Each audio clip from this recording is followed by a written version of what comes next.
Todavia, não me importo, nem considero a minha vida de valor algum para mim mesmo, se tão somente puder terminar a corrida e completar o ministério que o Senhor Jesus me confiou, de testemunhar do Evangelho da graça de Deus. Atos 20, 24.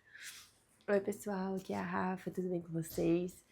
Estamos aí em mais um dia do nosso devocional e o nosso tema de hoje, do nosso devocional, Verdadeiro ao Milagre, da pastora Fabíola Mello.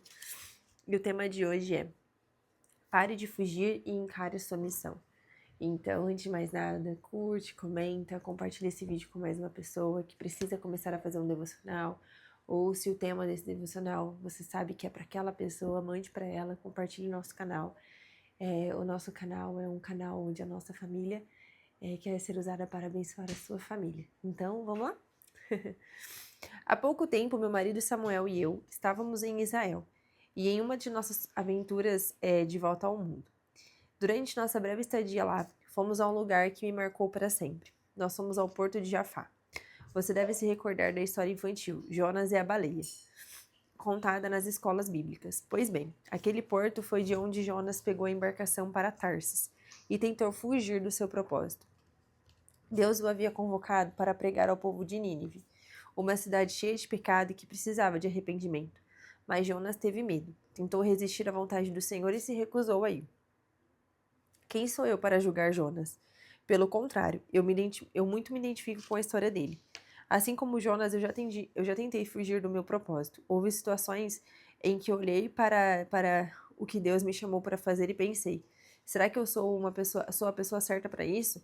Será que isso vai dar em alguma coisa? Afinal, em alguns momentos eu me encontrava com medo e totalmente despreparada para cumprir a missão a mim confiada. Por conta disso, muitas vezes fugi do que Deus me pedia. Me recusava a ir, a falar, a pregar, a pedir perdão, a voltar atrás, a dizer que eu errei, a perdoar. Não eram apenas missões evangelísticas, mas eram também missões de transformação pessoal. Deus queria trabalhar no meu caráter, na minha mentalidade e nos meus traumas, mas eu constantemente me via fugindo. Acredito eu que. Olha aí, peraí, gente. Só pra ver a babá eletrônica, que passou um lindo carro de promoção. Acredito eu que, no caso de Jonas, aquela missão também dizia muito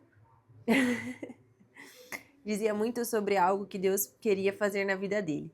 Jonas tinha um ar de julgamento ao dizer que era perda de tempo pregar ao povo de Nínive, pois sendo eles como eram, jamais se converteriam. Imagino que você também já tenha vivido momentos assim durante sua vida. Lembra daquele dia em que o Senhor te incomodou para pregar o evangelho para um amigo ou dar uma palavra a alguém e você se deixou dominar pela vergonha? Ou aquele episódio em que Deus te impeliu a dar o braço a torcer naquela intriga e pacificar a situação, ao invés de buscar estar certo até o final? Que a história de Jonas sirva de lembrete para nós, pois mesmo depois de tudo, quando Jonas se alinhou com o propósito e decidiu encarar a sua missão, ele foi pregar em Nínive. E as pessoas se tornaram convictas da mensagem, se voltaram para Deus e se arrependeram. Esse é um detalhe importante que muitas vezes esquecemos. A missão não é nossa, é de Deus confiada a nós. Não era papel de Jonas convencer o povo de Nínive dos seus pecados. Essa tarefa era de Deus. Jonas só precisava dar o recado. Às vezes fugimos da missão por achar que é coisa demais para nós. Pensamos não ter condições para cumpri-la, quando na verdade a missão é do nosso Senhor.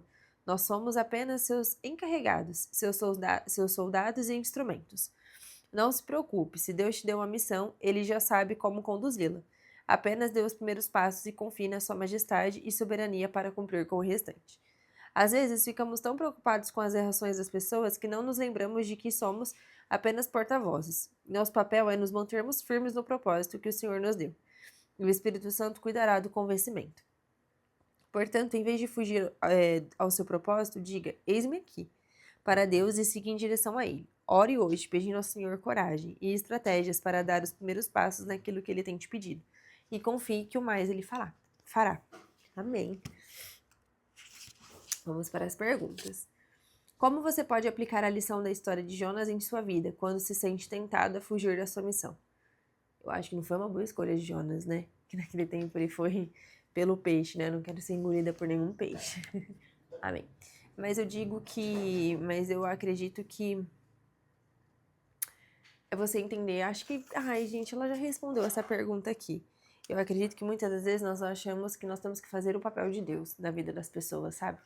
Nós, às vezes não.